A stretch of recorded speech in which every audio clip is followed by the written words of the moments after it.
Good morning, everybody, and welcome to the member-exclusive webinar for, this is for August of 2016, member-exclusive. Good morning.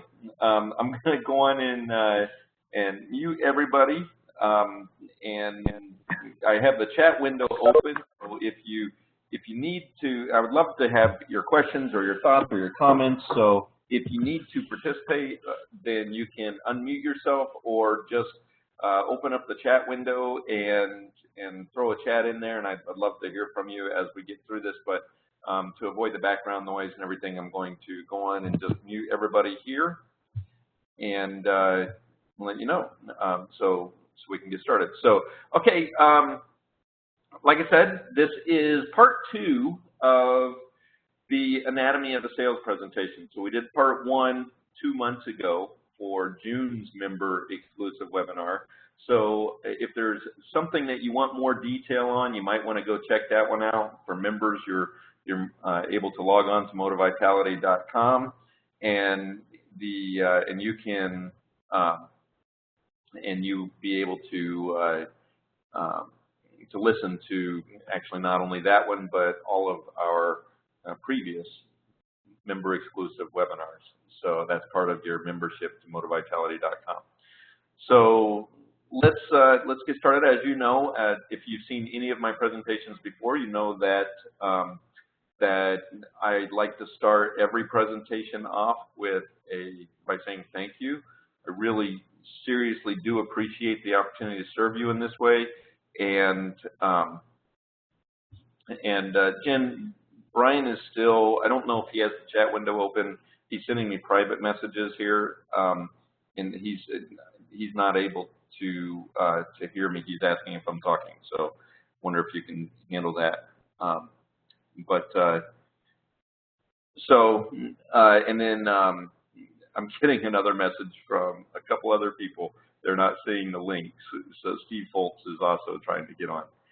Sorry for everybody else there. I apparently a couple of people are having a hard time logging on. But anyway, I really do appreciate it. I appreciate the opportunity to serve you in this way. It means a lot to me, and it's always my goal to make sure that the information that I give to you is at least as valuable as the time that you're giving to me. So thank you very much. So as you have all seen before, the sales secret that I like to kind of base my entire sales philosophy on is give more than you take.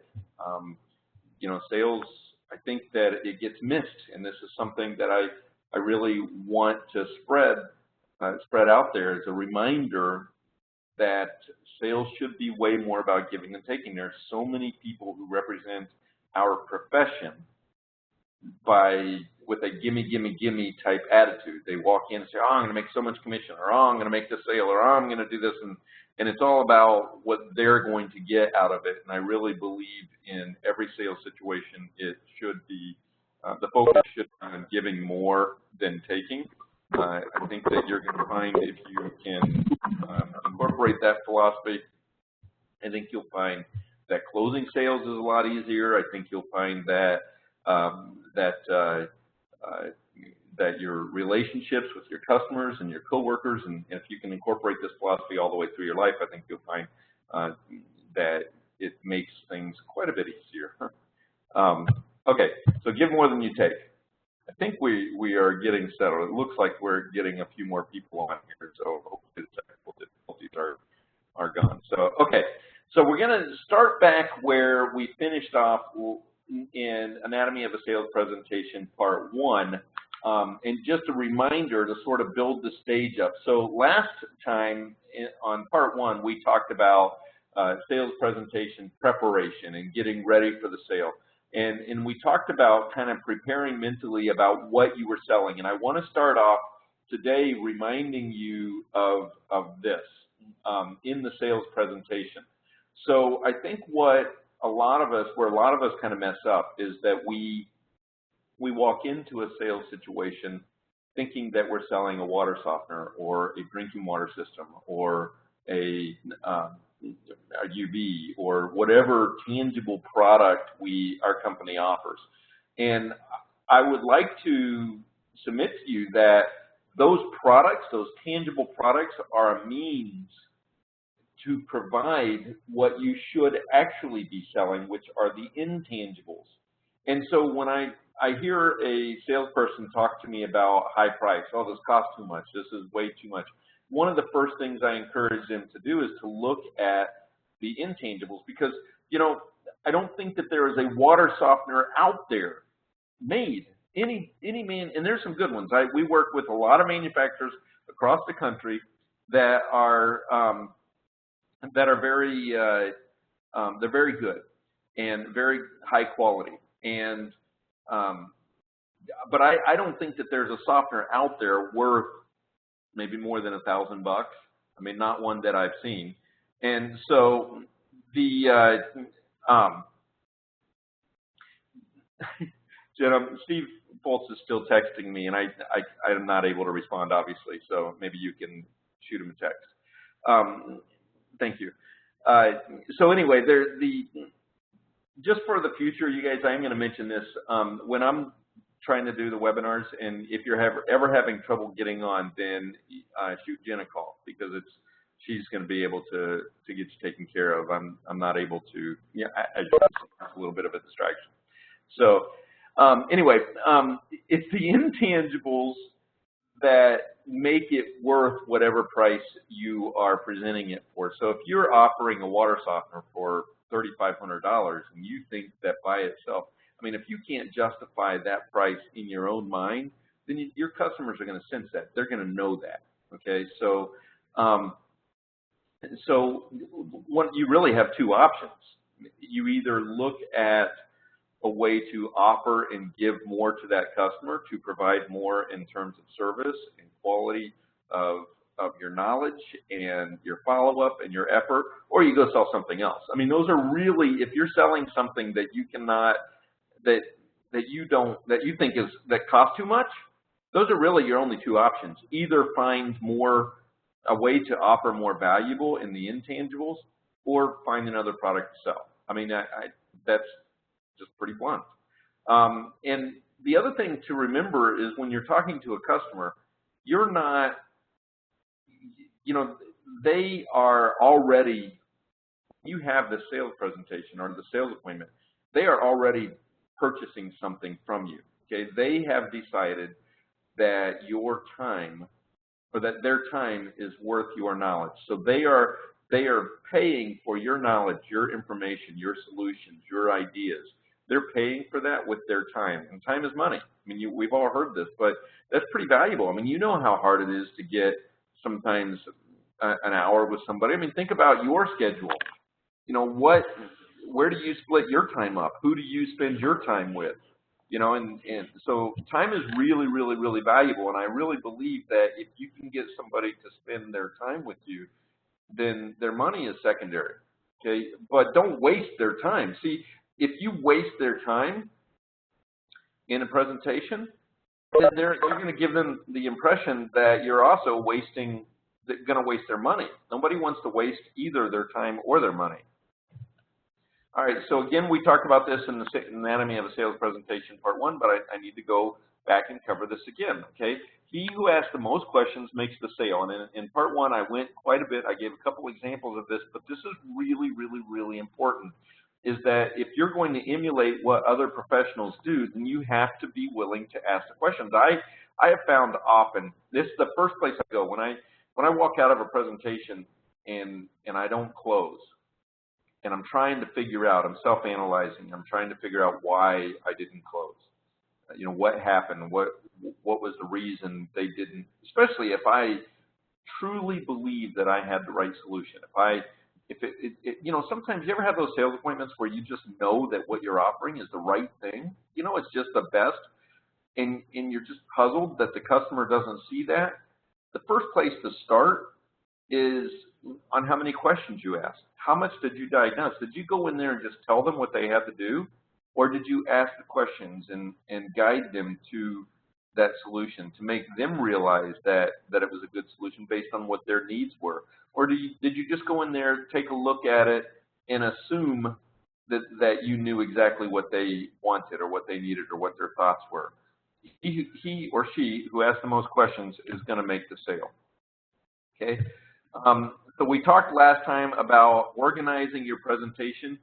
This is really common sense. When you walk into a house, actually scratch that. Think about the last time you had somebody out to your house. If you own a home or if you've had a salesperson out to your house, and you walk out there, okay,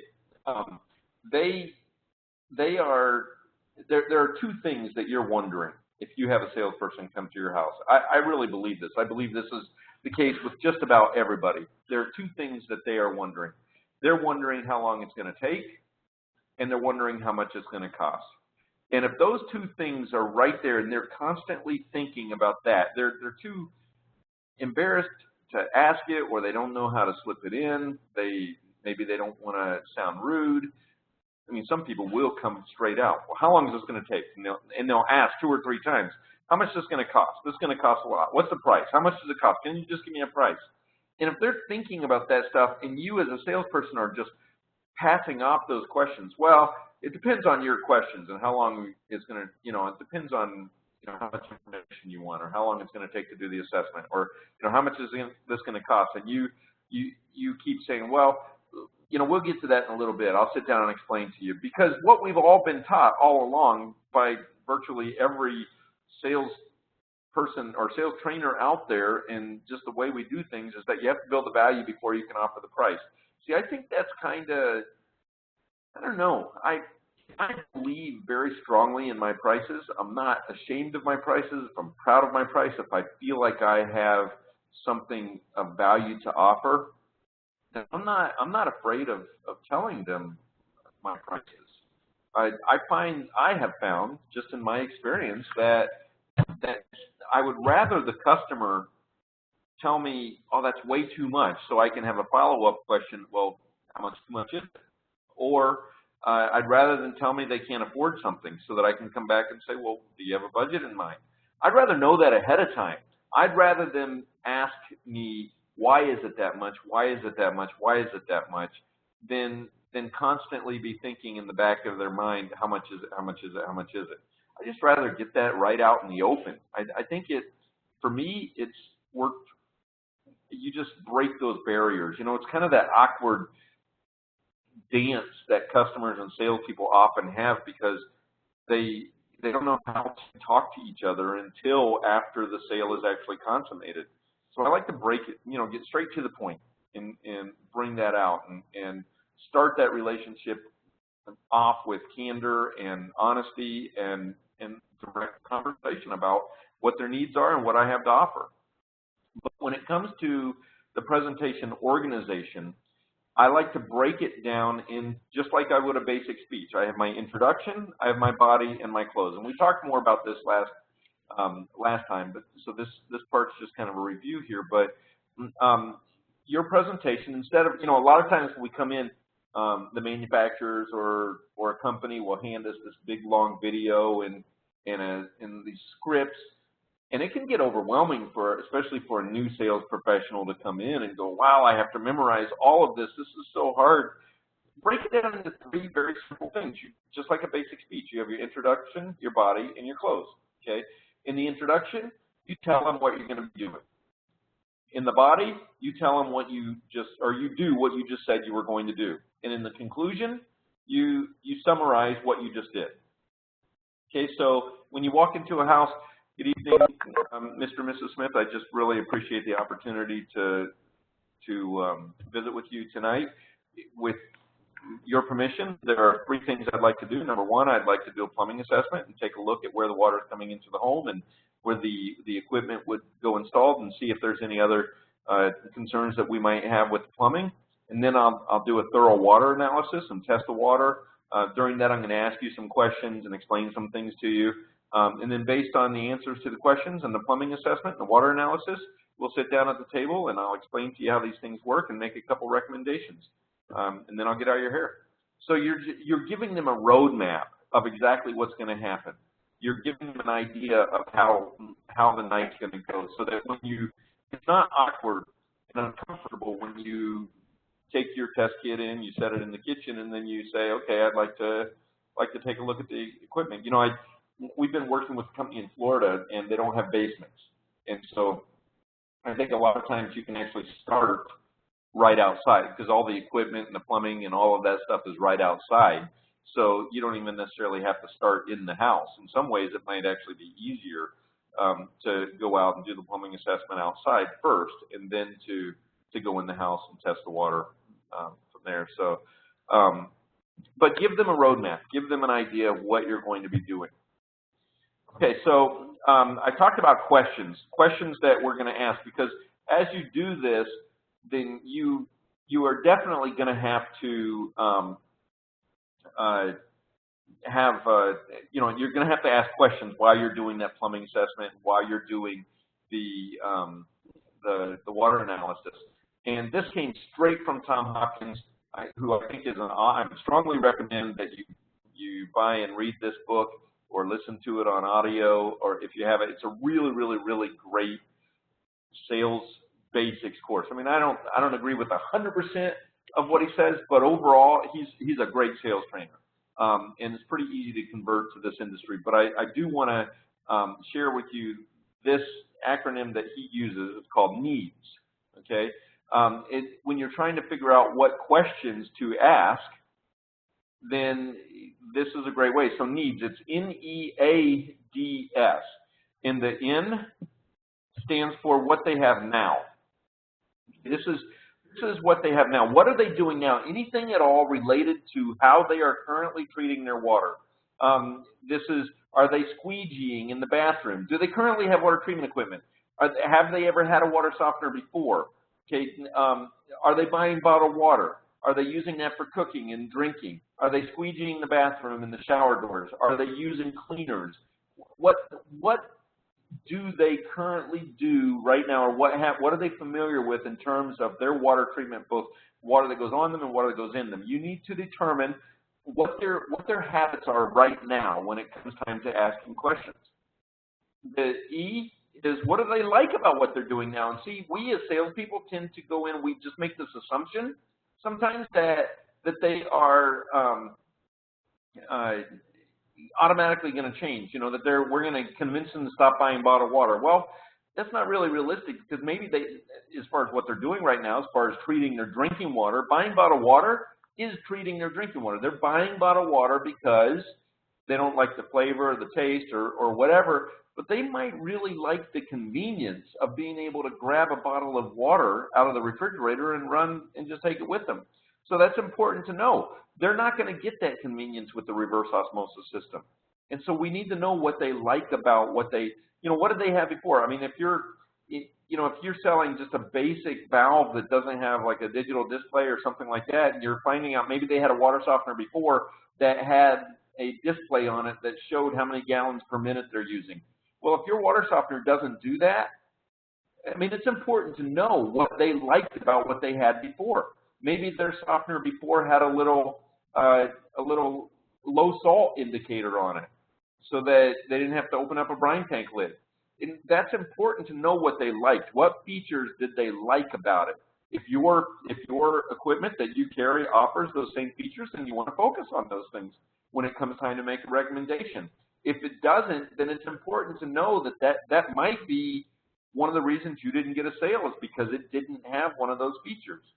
You know, when I bought a car last year, and I had a Ford Explorer before, and one of the features that I loved, I mean, there were certain features about this Ford Explorer that I loved. It had keyless entry, where when I parked my car at the airport, I never had to worry about locking the keys in my car, because I always had the code, you know, that I could hit that keyless entry, and the keys were under the seat. I could put the keys under there, and I could always get in. So when I left my car at the airport, I didn't have to worry about taking my keys with me or anything. I just shove them under the seat and lock the car. That was a feature that I liked. When I bought this car, the salesperson never asked me any questions. He never sat down and said to me, none of them, the whole time I was shopping for cars, nobody ever sat me down at a desk and said, okay, you've had a car before. What did you like about what you've driven? You know, here you're looking at a new car. What did you like about what you've driven before? What features did you really like? What are deal breakers? Okay, so you had a moonroof. Do you want another moonroof? You had keyless entry. you want keyless entry? Okay, what are deal breakers? What features here would make or break your decision to buy a new vehicle? You know, tow capacity, and work the way through. What did you enjoy about it? Nobody did that, and I wish somebody had, because it would have been a lot less work for me. I wouldn't have minded paying the commission to a salesperson. As it turns out, I had to buy a car and pay commission to a salesperson who didn't do squat for me. You know, it just, there was, the only thing that he did was happen to work at that current time at the place that had the car that I researched and found that I wanted and liked. You know, but if you want to earn your income and not waste your time, find out what they enjoyed about what they had before. The A, this is spelled wrong because needs usually has two E's, but Tom Hopkins spells it with an A. This is what would they alter. Okay, you have a chance now to buy something new. You know, you're looking at a new option. What would you do different? Maybe they were putting too much salt in their softener before. They didn't like losing salt up. So now you can look at an efficiency system.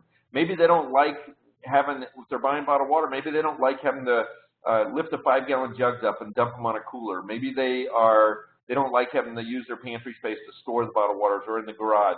Maybe they don't like the environmental impact that using all the plastic is having. So what would they alter about it? You need to find that out. You need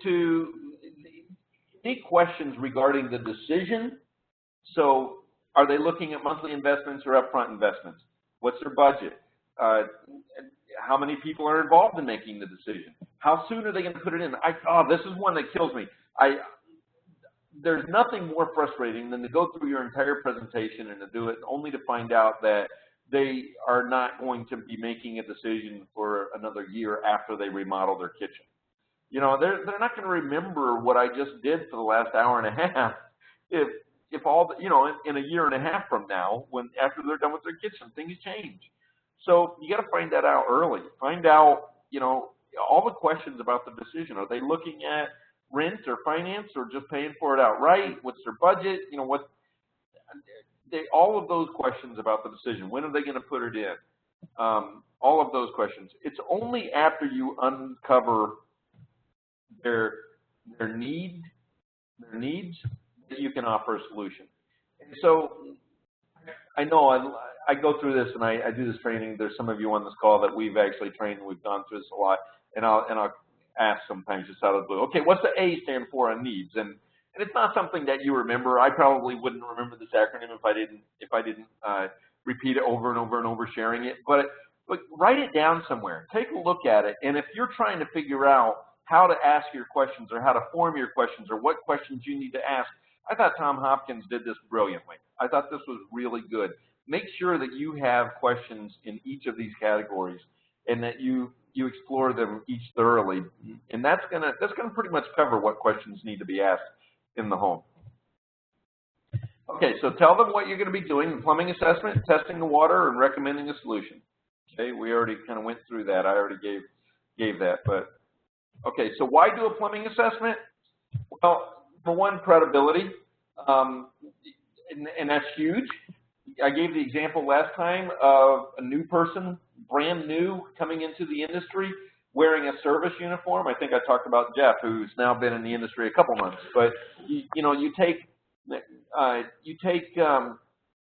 Jeff, who's only been in the industry for a couple months, and put him in a service uniform, and me, who's been doing this for almost 2 decades, and put me in dressed me like a sales guy, and the customer automatically is going to trust Jeff more than me. They just do. They trust service technicians more than salespeople.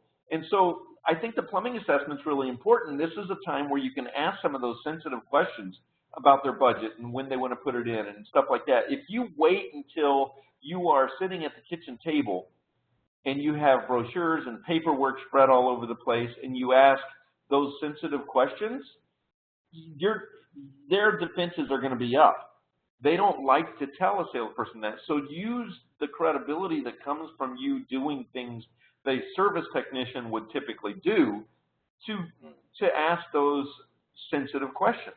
Okay, it is really important to find out about the install location too. And is there a place to drain? Is there electricity? Is there, are the basement ceilings? I mean, you sell an RO and you talk about putting it in the basement, and then you go down and find out they have drywall ceilings. Well, it's pretty embarrassing actually to discover that all the stuff that you just priced out and talked about can't actually happen. I mean, you got to do a thorough plumbing assessment to know what to charge. What they have, what's the difficulty, what's the challenges that they're going to have. You got to know about those known complications.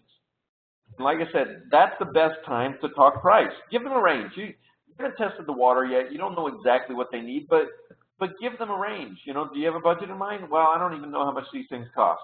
Well, I can tell you the most expensive system that we would recommend in your area, and I haven't tested your water or really sat down and found out what you guys are looking for, but I can tell you that the most expensive system that we would recommend out here would run about $7,000. And that would include the very best water conditioner on the market, the very best drinking water system on the market, and the very best, if you needed an iron filter or an ultraviolet or something like that, it would include pretty much every type of equipment that you would need out here. And then it can go down from there.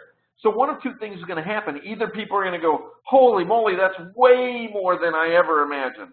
In which case your follow-up question should be, well, do you have a budget that we need to stay within? Okay, and then if they don't balk at it at that price, then that gives you an idea. Now instead of them wondering at the top of your mind or in the back of their mind, how much is it, they know that that's the max. And most of us can put in a pretty good price range, and you figure out kind of what you're realistic. Don't just do this. I mean, it's got to be a realistic and honest statement. I mean, do you have customers out there that have put in that type of equipment, where it could go? But the nice thing is you get upstairs and you test the water, and they've got half a part per million of iron, and you say, okay, you know what? That just saved you $2,000. You don't need that iron filter. Now that price at $7,000 just went down to $5,000, and then say, okay, you talk to them about the whatever else. You don't have the chlorine in the water, and you don't have pH issues, so we don't need to put a calcite filter in, and you can take that price down and get it closer to where, because they're expecting you. If you tell them the most expensive system I would probably recommend to you out here is going to be $6,500 or $7,000 or $4,000 or whatever your price point is, they're expecting it to come in at that. So if you are able to take those, as you test the water, and give them good news and say, okay, you don't need that system, and take that off, then you're actually, you're bringing your price down a lot lower than what they expected it to be. That's a little different than what most salespeople do. Most salespeople keep adding to the price. Okay, we talked about the softener at $3,000. Now let's talk about this $1,500 reverse osmosis system. And they keep adding and adding and adding. And I think it's harder to add those prices than it is to give them the price up front and take it off if necessary. In doing that, by the way, you're already dropping. You just dropped the price. They don't need an iron filter. You just discounted that unit by $2,000 without dropping your price on equipment, without reducing your margins, and without giving up your price integrity for your company. Okay, so what tests do you do? Hardness, iron, pH, tannins, chlorine. We talked a little bit about this last time. I think that it's important to do as many tests as possible, even if you know there's not a problem. So let's say you know that your water is fairly neutral. You don't have much of a pH problem in your area. I think it's a good idea to do it, because think about it. If you go in and you're a sales guy and you're testing hardness off, your water is twice as hard as what the Water Quality Association says is considered extremely hard water. Oh, your iron 0.3 causes staining. You have twice that, or you have 1.5 parts per million of iron. You're definitely going to get staining. Oh, your total dissolved solids. The National Secondary Drinking Water Regulations recommend anything over 500. They say that that's poor aesthetic quality, and you're at 672. Okay, that's all bad news. Give them some good news. Oh, your pH is perfect. We don't have to worry about treating that. Okay, it looks like your tannins are clear. There's no tannins in the water. Give them some good news. Okay, now important, I'm going through this because we talked about this in part one, and I want to get to the other stuff here before. I mean, there's so much information to talk about this, so I don't want to lose the time here. But what demonstrations do you do? What demonstrations? The demonstrations are there's a difference between a demonstration and a test. Tests are things that give you quantifiable results. Okay, your hardness test gives you so many grains per gallon of hardness. Your iron test, your total resolved solids test, those give you actual quantifiable results. Demonstrations are different. Demonstrations actually help you relate the test to the customer. So a total dissolved solids, for example, okay, that measures anything in water that carries an electrical charge. But really, you stick your little meter in there and it shows a digital number, and it doesn't mean squat. Do the T demonstration to show them this is T, water, and 360 total parts per million of total dissolved solids. So this T water and the stuff that's in the water.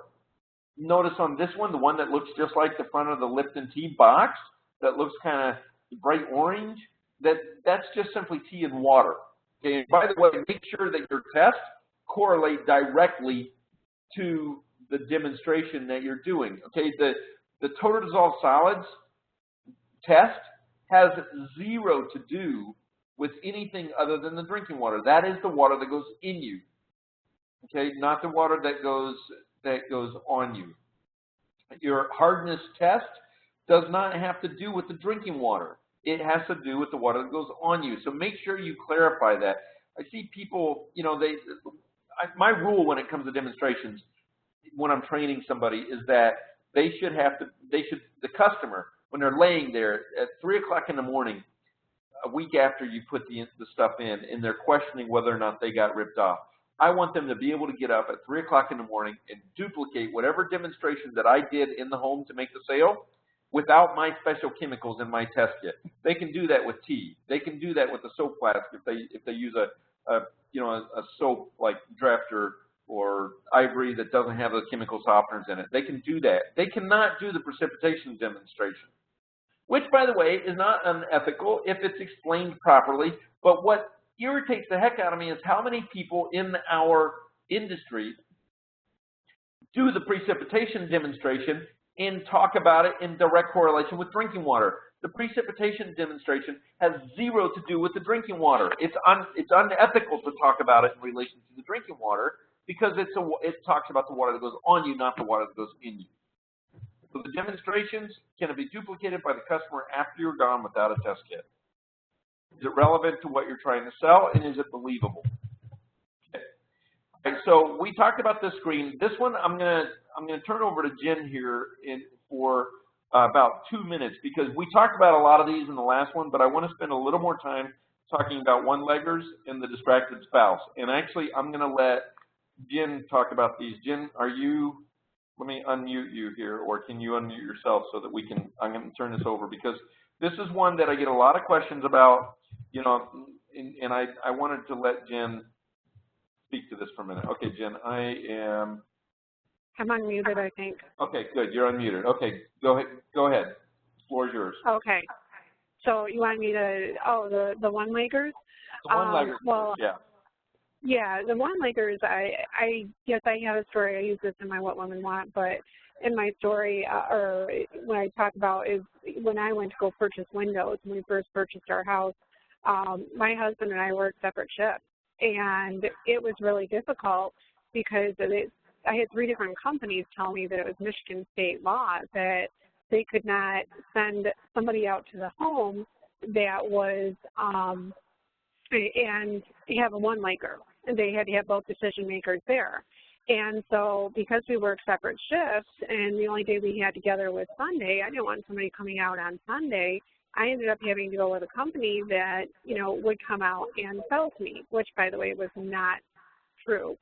So the one-leggers that, you know, sometimes there's just no choice. I mean, the ultimate was that I was an authorized signature in the checking account, and I knew what I wanted, and it was, you know, go ahead and this is our budget, and if it's within budget, then go ahead and purchase it. So I know old school is that you don't want to do one-leggers, you want both decision makers there, but the reality of it is that, and this is by the Advertising Research Study Foundation, 35% of purchasers will take up to 90 days to make a decision, 28% by between 3 and 6 months, 19% wait until 6 months to 12 months.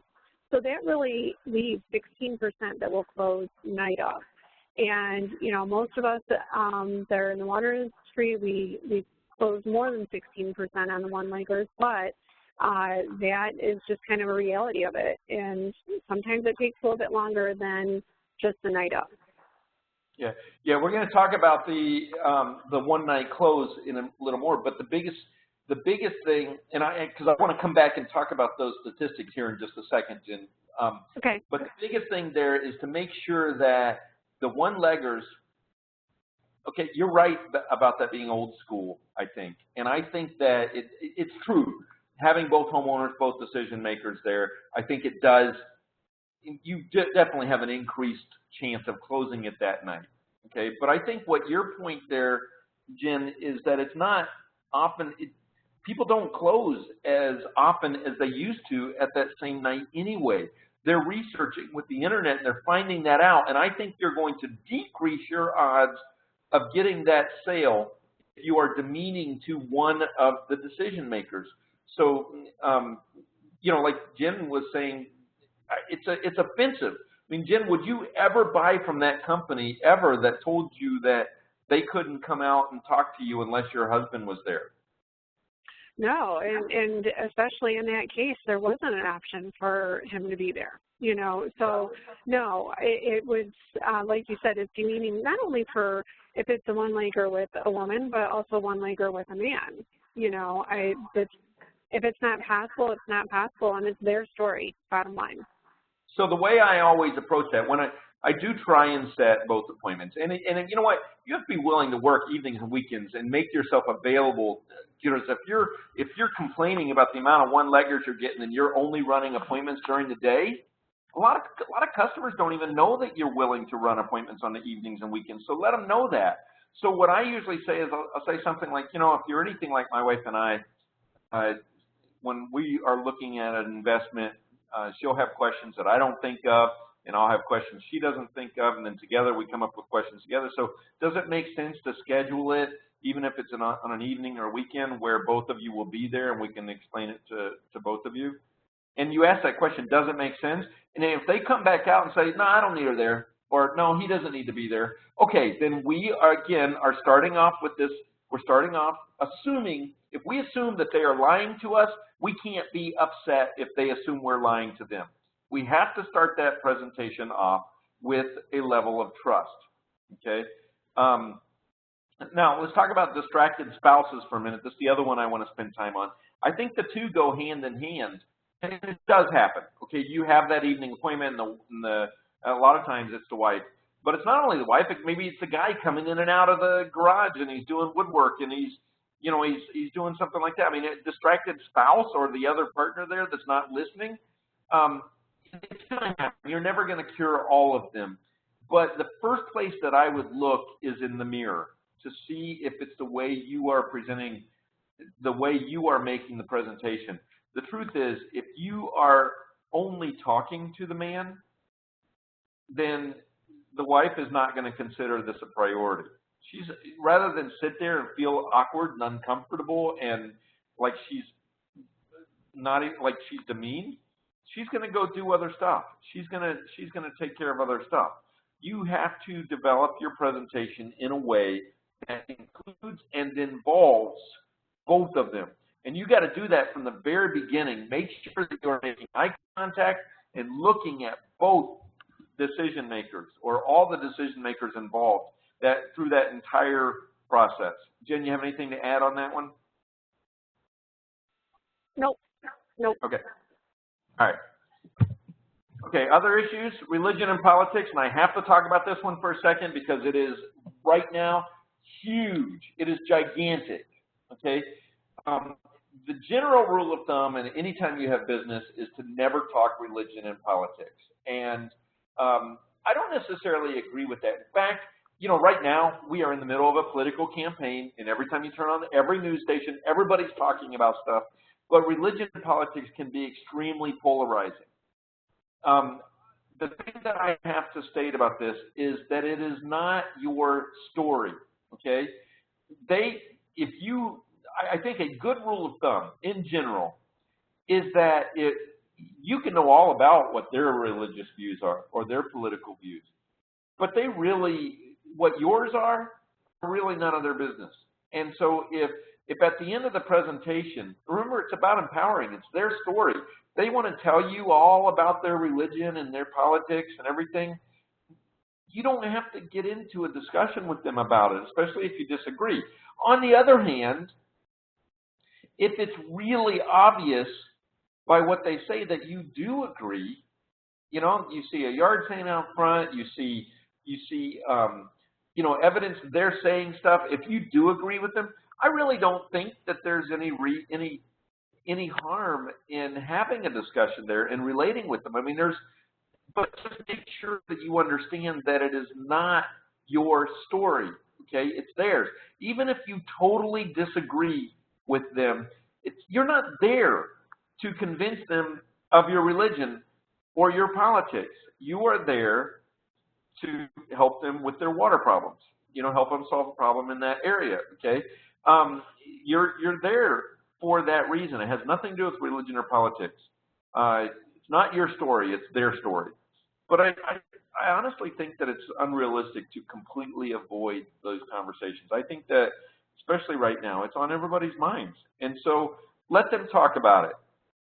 And don't judge them. You know, I had a customer, I talk about this in my book, where it was a customer that I went out and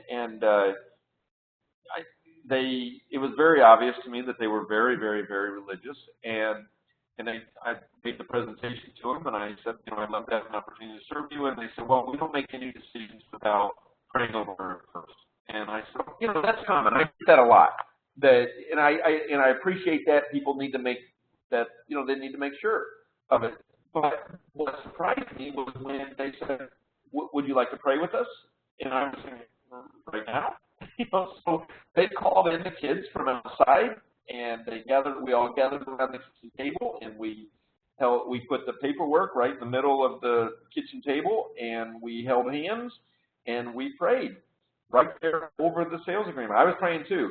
Please, I want this commission. Please, I want this. No, I wasn't doing that, but it was just that was odd. It was uncomfortable. It was a little different than I had experienced or would have done myself, but it wasn't my story.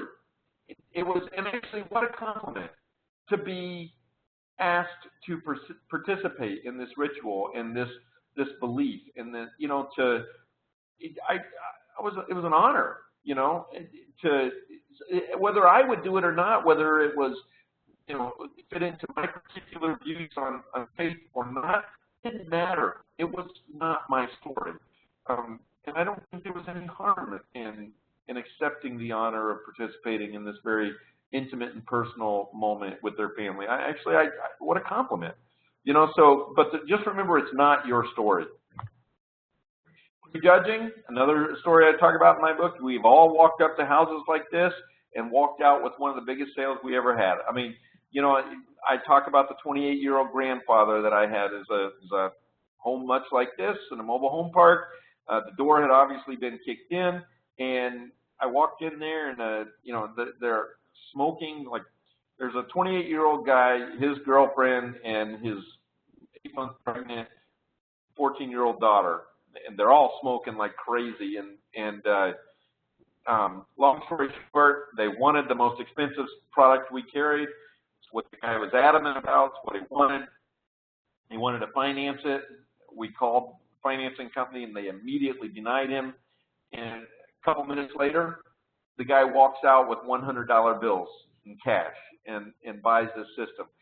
You know, I'm thinking the water softener is worth more than his house. I'm thinking he's got a daughter who's 14 years old, about to have a baby, and his door was held closed with a coat hanger.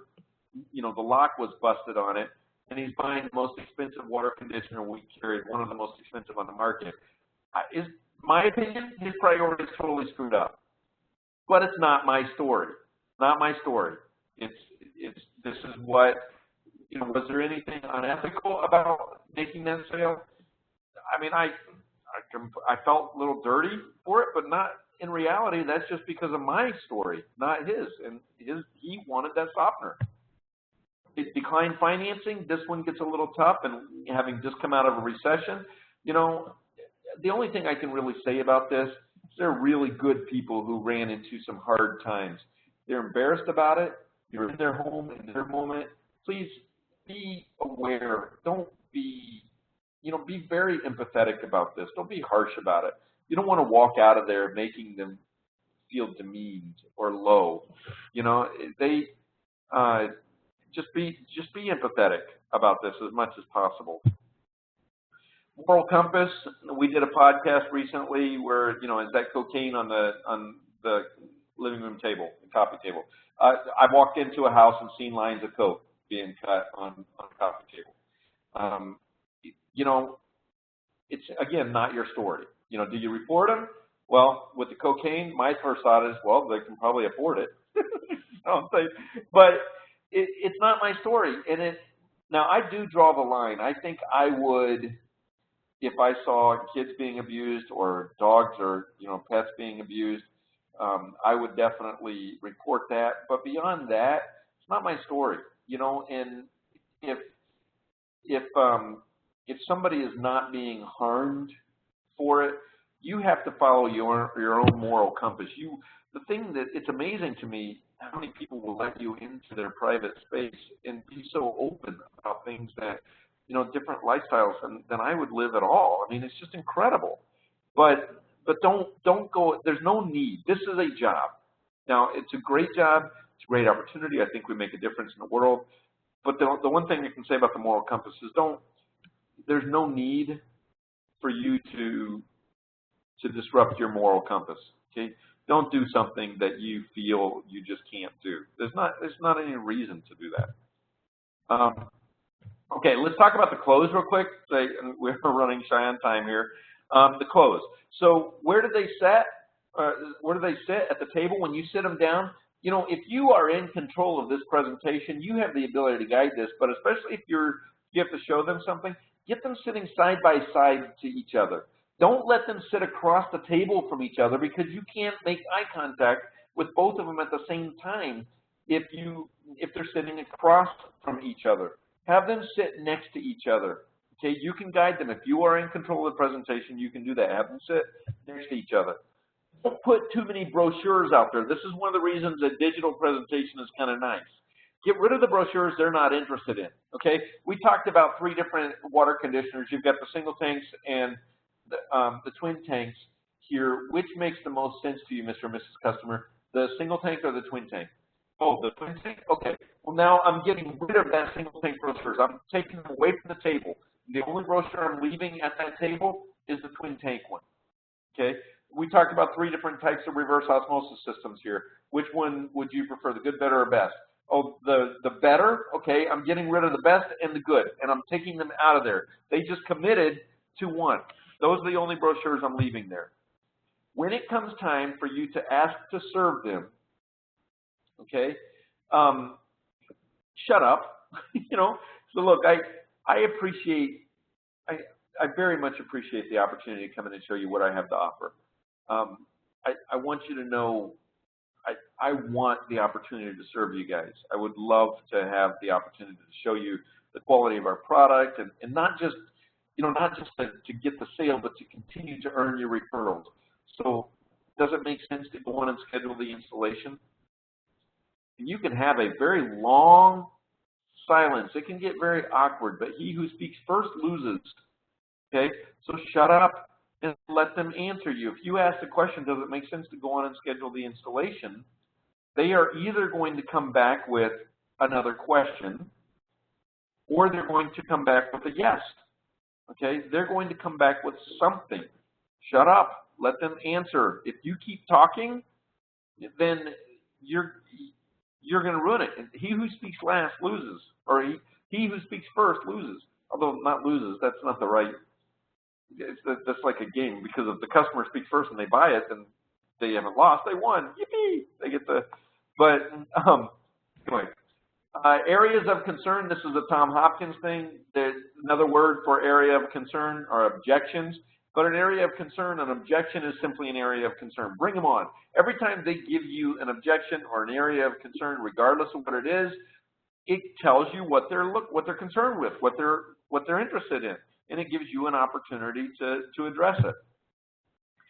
Clean up after yourself. Make your area cleaner than it was when you got there. Not as clean, cleaner. Wipe it down. Make it look beautiful. Okay, clean up. Don't leave trash.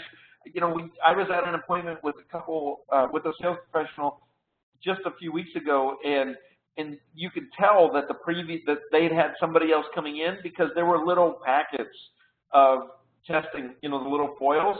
They left trash on the floor, you know, where it had been there. It was a mess. You could tell there was evidence of the previous salesperson in there in front of us.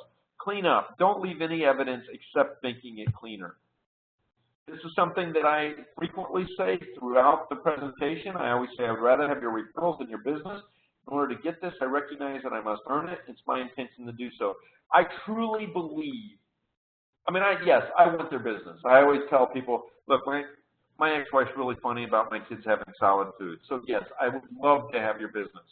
But more importantly, I want your referral. So even if I don't have what you're looking for, I at least want you to feel comfortable enough with the information that I've given you, the service I've provided, to refer me. But when do you ask for a referral? I start talking about referrals immediately.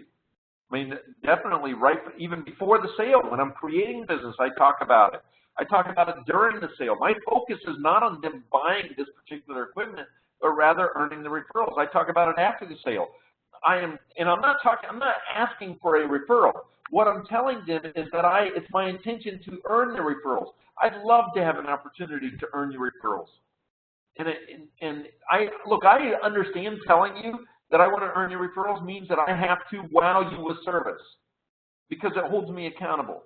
If I give you bad service, then I lose the opportunity to get your referrals. And I don't make enough money off of one sale. I need you to talk good about me. You know, and so I'm talking about that constantly. If you give more than you take, asking for referrals should be pretty easy, or earning those referrals. 3 things happen when you buy something. Think about the stuff that you bought. One of 3 things happens. You either get bad service, in which case you're talking to everybody about it. You're telling them, you're at Walmart, and you're like, somebody says, wow, I can't believe how much the cost of gum has gone up. You go, you think that's bad? You should have should have seen the cable bill I just got. I mean, you're telling everybody about how bad that service was. You're out there talking about it. You don't want your customers talking about you in a negative way. Second thing that happens is average service. And I'm going to tell you, if what you are doing, even if it's superb, even if you are giving superb service, you're giving excellent service, but all of your competitors are giving that same excellent service, your service is not excellent, it's average. If everybody else is doing the same thing, even if it's excellent, it's average. What makes your service stand out from everybody else is the wow service. See, if you get average service, somebody says, so where'd you get your water system? Oh, I got it from ABC Water. How were they? They were okay. They did an all right job. Is that a great endorsement? No, it's not. I mean, that's not gonna. They might call ABC, but they're also going to call XYZ. Okay, they're going to still search. So average service, it's not bad. They're not talking bad about you, but they're not talking great either. There's the excellent wow service. Okay, wow service is quite simply anything that makes you, or your customers rather, or you as a customer, anything that makes them go, wow. Wow, that was really, wow, that was amazing. I can't believe anybody still does this nowadays. And that was incredible service. If your customers are saying that about what you're doing as a sales professional, then you're giving wow service. Hopefully they're not saying, wow, I can't believe anybody's still doing that. Hopefully they're not saying that kind of wow, because wow service can be good or bad. You want them to say wow in a good way. Service is not about what happens when something goes wrong, although that's important, but it's what happens when everything is right. That's what service is. Okay. Wow. You want to give wow service. Some of the things that you can do. A thank you note, handwritten thank you note. You can get a pack of 10 or a dozen at the dollar store for, hey, coincidentally, $1. Okay. Thank you notes should be written to every single customer that you have, whether they buy or not. Handwritten. Have it prepared. Have that envelope ready to go. Stamp already on it. The only thing missing is what you write. If you close the sale, and there are samples of this on the website, you can download them, but it needs to be handwritten. If you close it, dear Mr. and Mrs. Smith, I just really wanted to take an opportunity to say thank you for the opportunity to serve. I really wanted to say thank you for the opportunity to serve you. I really appreciate the trust that you've given me, and I look forward to serving you long into the future. Okay, something very similar to that. If they didn't close, if they didn't buy, I really appreciate the opportunity to show you what we have to offer and to answer your questions. I look forward to serving you regardless of your investment decision, and I look forward to serving you long into the future regardless of your investment decision. That's where I'm going. So thank you for the opportunity to show you what we have to offer. I look forward to serving you regardless of your investment. You know, like I said, those are written down, but it's just handwritten, very quick. They will notice it. That's going to be the wow service. Do an in-person follow-up within 2 weeks of the installation, not just a phone call, hey, how'd everything go? We had a client we worked with recently that hadn't done follow-ups. They'd had an installer who came in and worked for only a couple months, and the salespeople were going back out and doing old checkup calls. They ran across a software that had been installed 5 years ago, but it had been installed backwards for 5 years. The customer had never noticed it. They were doing checkup calls. This salesperson went out there, checked on this software. It had been installed backwards for 5 years. Okay, that stuff happens. You've got to catch that stuff. Okay. Make sure you are in contact with your customers at least once every 6 months, regardless, and then stay in touch with them forever. Okay, that's it. So next month, our member exclusive webinar will be on focusing more geared towards owners and managers. And we would love to have you. Jen is actually going to be presenting it. We're going to be talking about accountability reports. So please join us for that. And then I should have this one. If you missed any of this or would like to share this one, I should have it uploaded within the next couple days to Moti-Vitality.com. Any questions or thoughts or comments?